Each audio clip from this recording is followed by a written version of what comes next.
Hi, this is Gary Goodwin, founder of The Stuck Creative, and welcome. This is a place to come for tips, tools, and techniques for getting unstuck, staying unstuck, and getting your projects done at last. There are two common mental traps we can find ourselves falling into when we are beginning and when we're working on how to get projects done. We have to think about these two topics, but we don't have to think about them in such a way that we turn them into traps of stuckness for ourselves. Here are the traps, and here's a couple ways to avoid the traps. It is highly unlikely that many of your projects are the sort of thing you can knock out in one day. When we have to do more than one day, then we have to come up with a strategy of how we're going to accomplish our project over a much longer period of time. The clear path is to cut things into bits that we can manage, bits that we can handle. In fact, a lot of planning for creatives is around this bit making or this bit chopping. We have to come up with a target, setting the size of each bit, and that's when we run into a problem.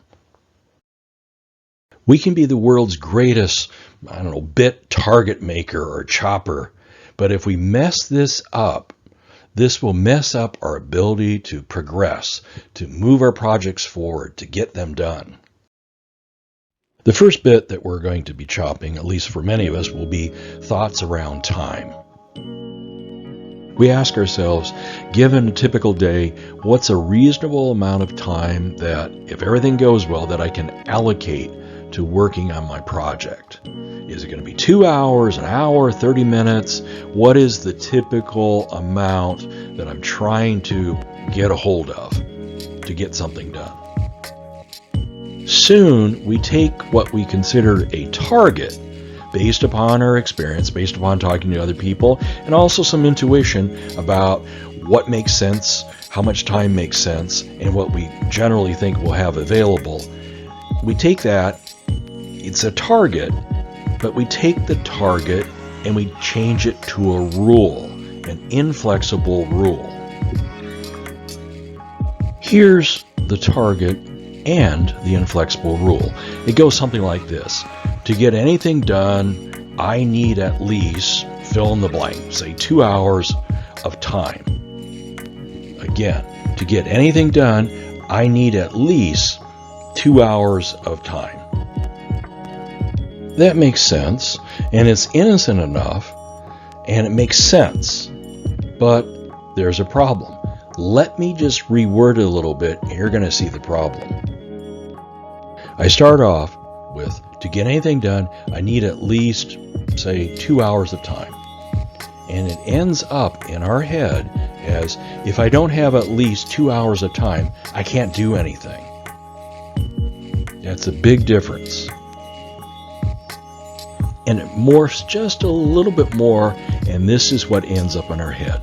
If I don't have this minimum block of time, I can't do anything today. Because either we have the block of time or not. If we don't have the exacting block of time, we've determined that's what we need, we must have to get something done. Therefore, we can't get anything done. So we end up saying to ourselves, okay, tomorrow I'll come here, I'll get that minimum block of time, or later in the week or next month, whatever it is. We walk away and we do nothing for the day. Things started off so innocently, things started off so typically, we thought we were doing good planning, we hear other people thinking this way and doing this way, but it's turning into a mental trap that's going to keep us stuck. But we have to chop things in bits. We can't do everything in one day. We have to make some cuts, and we should stick to accomplishing those cuts to make progress. We do need to go through this step, but we can start to question what we're saying to ourselves. What are the logical conclusions of when we come up with a bit statement? a rule.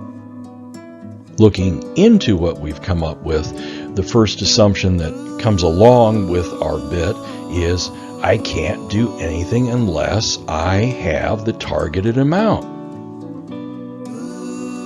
And if we ask ourselves that, is that true or not? We're going to quickly be honest and say, no, it's not true.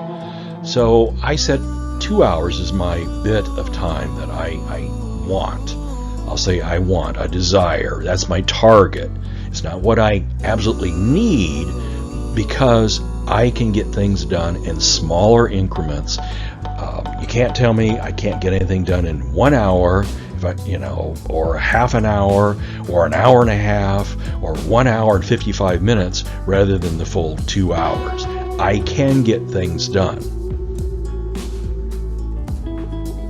The fix to avoid this mental trap is to, yes, have a target, to have a desire, maybe even expectation or so, in my case 2 hours, but take what I get, because the number one rule is never nothing.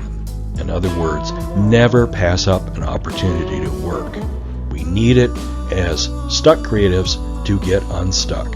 So take an hour if you can get it, take a half an hour if you can get it, take 15 minutes if you can get it, take the 1 hour and 55 minutes if you can get it, and know that frequently we're not going to get the full amount of time that we desire. Therefore, why not come up with knowledge and awareness and experience with, and even a checklist of things that we can do in smaller blocks of time, things that we say are worthwhile, that are important. Maybe it's not a full chapter, but it's half a chapter. Maybe it's 4 pages rather than 10 pages. Maybe it's a title rather than the first 5 paragraphs. Whatever it is, know that our world, our project is completed in small pieces of varying sizes, and accept what we get, and always do something when we have the opportunity.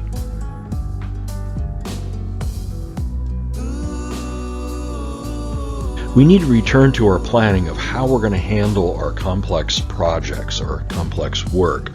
And we return to more bit chopping. And this is bit chopping number 2, where we don't look at time, but we're going to look at size. Size of progress. Here we start with the target of how much we want to get done per work session. If we're writing, it could be a word count. It could be something more general, saying I want to get a chapter done. If it's video production, it might be certain scenes should be done per work session. Whatever craft we're in, I'm sure has levels of measurement, of achievement, of accomplishment, of progress, and we probably know those pretty well. And it's natural for us to use them to determine the level of progress that we're making, and then we use that to set a target per work session. On that target, we add assumptions, expectations, or demands, we could call them, of what we will be accomplishing in a work session.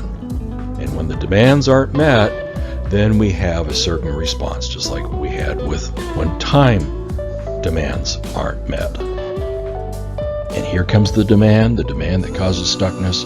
I can't get this minimum amount of work today, so I can't do anything today.